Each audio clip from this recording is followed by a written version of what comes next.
The YouTube Top 100 get lots of views not only because they have lots of subscribers, but because they're in that top 100, they are featured a lot. So when you have lots of views, you end up on that featured homepage, and you get lots of people who aren't subscribers and are just like casual YouTube viewers, and then they just end up watching whatever's popular, whatever's trending, whatever's on the homepage. So when you have the top 100 most popular YouTube producers being, 90 of them being white, and then the rest being Asian and Black and Latino, that's a disparity that needs to be addressed. And so if you're part of the program, the partnership program, and you have advertisements on your videos, getting seen on monetized platforms can be really, really huge for you. Literally 90 are white, and then the top, so then the only other left of the 90, out of 100 are 10, and then I think there were maybe, it might be like 5 that are Asian,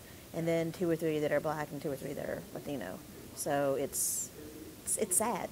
The representation is not there. Well, it's just a bad showing of just our culture, our generation. When you hear so many people being like, we've advanced, we got a black person, racism is dead.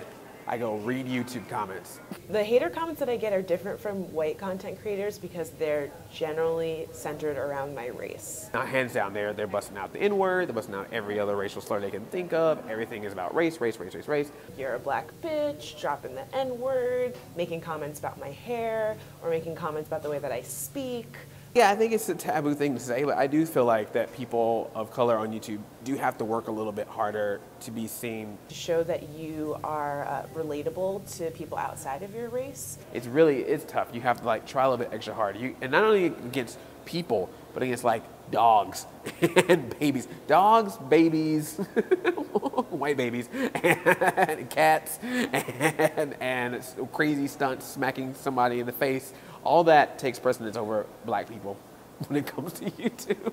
And I think that that's not just for people of color. I think that that's something that LGBT struggle with as well, where people think oh, well, he's gay and I'm straight, and so I'm not going to get what they're into. I think that that's something that marginalized groups deal with on all forms of media. Well, I've seen promotional campaigns on YouTube for video games, for tech products, for things like that. And I won't even get a call. And I have a substantial audience, and I know my audience likes, actually, which is kind of weird sometimes. My audience actually likes it sometimes when I go, hey, so-and-so company contacted me and gave me this really cool thing to share with you. They'll be like, all right, way to go, Andre's moving up. And then that won't happen to me, but then I'll see a YouTuber who has nothing to do with that type of material doing this promotional campaign because for whatever reason, he hits the demographic or whatever, he's a certain type that we feel comfortable with. Having black nerd in my name probably also doesn't help. That scares some people. YouTube, like Facebook, are examples of prosumerism. So we are the product. We're the ones that put videos on there. We're the ones that put the statuses on there. So without us, there would be no product.